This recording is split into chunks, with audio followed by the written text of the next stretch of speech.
UGC bill 2026 के संशोधनों के विरोध में सवर्ण समाज महोबा ने राष्ट्रपति को भेजा ज्ञापन।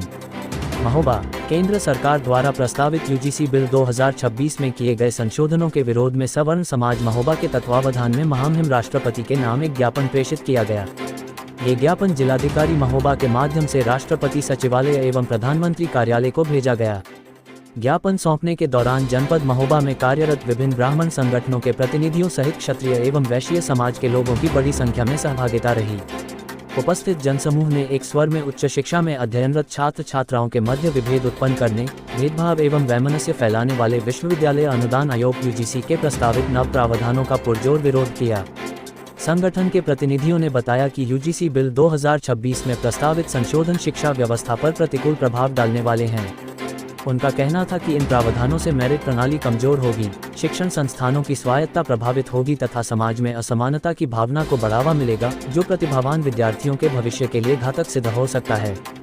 ज्ञापन के माध्यम से मांग की गई कि इस बिल पर पुनर्विचार करते हुए व्यापक विमर्श कराया जाए तथा आवश्यक सुधार किए जाएं, जिससे किसी भी वर्ग के साथ अन्याय न हो और देश की शिक्षा प्रणाली की गुणवत्ता एवं निष्पक्षता बनी रहे। इस अवसर पर सवर्ण समाज के अनेक गणमान्य नागरिक, संगठन पदाधिकारी, सदस्य एवं स्थानीय लोग बड़ी संख्या में उपस्थित रहे। सभी ने एकमत होकर सरकार से यूजीसी बिल 2026 के विवादित प्रावधानों को वापस लेने की मांग की। किस बात को लेकर आप लोग कलेक्ट्रेट में एकजुट हुए हैं? सबसे पहले तो सभी पत्रकार बंधुओं को मेरा नमस्कार। मेरा नाम योगेंद्र अवस्थी एडवोकेट है।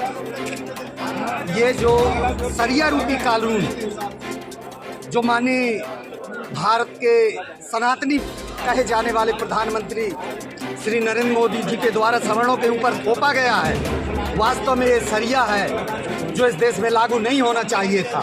एक तरफा अन्याय सवर्ण के बच्चों के ऊपर, जितने भी आज हमारे देश में उच्च शिक्षण संस्थान हैं उनमें लगभग 2,67,00,000 बच्चे ओबीसी, एससी और एसटी के पढ़ते हैं। 20 से 22 लाख बच्चे जनरल के पढ़ते हैं, जो अपने आप में ही अल्पसंख्यक हैं। आज तक जितने मामले आए समस्त शिक्षण संस्थानों में, कुल उनकी गिनती लगभग 318 है।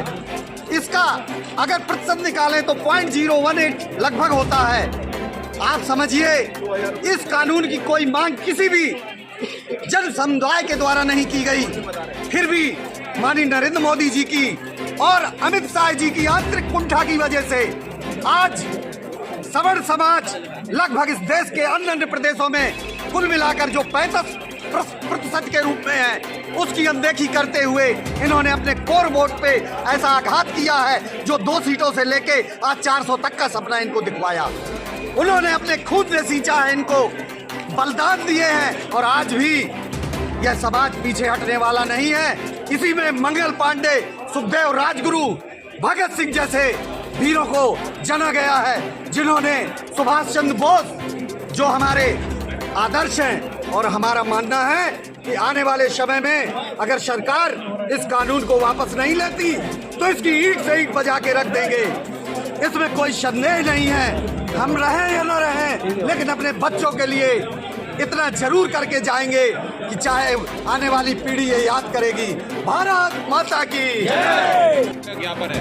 आज जैसे कि आप देख सकते हैं, पूरे कलेक्ट्रेट में सवर्ण जाति और सवर्ण वर्ग का हर व्यक्ति, युवा, बुजुर्ग और जोशीले तरीके से आए हुए हैं। ये यूजीसी जो काला कानून है उसके खिलाफ हम केंद्र सरकार से आग्रह और निवेदन करते हैं, क्योंकि पहले हमारी विनती है, फिर उसके बाद में अगर जरूरत पड़ी तो जैसे तिरंगा याद फिल्म में था किल्लार, उसके तहत हम इस अभियान को जन जन तक ला कर खड़ा कर देंगे और रोड पर ला के खड़ा कर देंगे। केंद्र सरकार से हमारा यही आग्रह निवेदन है कि यूजीसी जो काला कानून है इसको तत्काल प्रभाव से वापस लिया जाए और हमारे सवर्ण बच्चों का भविष्य अंधकारमय ना किया जाए।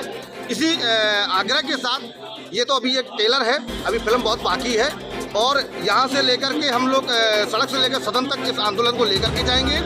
जैसे कि अभी ज्ञापन है, उसके बाद में आंदोलन और भी होंगे। जिला बाजार बंद और जनपद प्रदेश बंद, तमाम प्रकार के घटनाक्रम है। उसी को लेकर के हम फिर से एक बार आग्रह करते हैं सभी सवर्ण बंधुओं से कि अपने बच्चों के हित व अहित को देख करके घर से निकले और इस यूजीसी काले कानून का घोर विरोध करें, चाहे तन मन धन से करना पड़े। हम तन समर्पित, मन समर्पित और यह जीवन जीवन समर्पित इस आंदोलन के लिए हम करते हैं और इस आंदोलन के तहत केंद्र सरकार को काला कानून वापस करना पड़ेगा।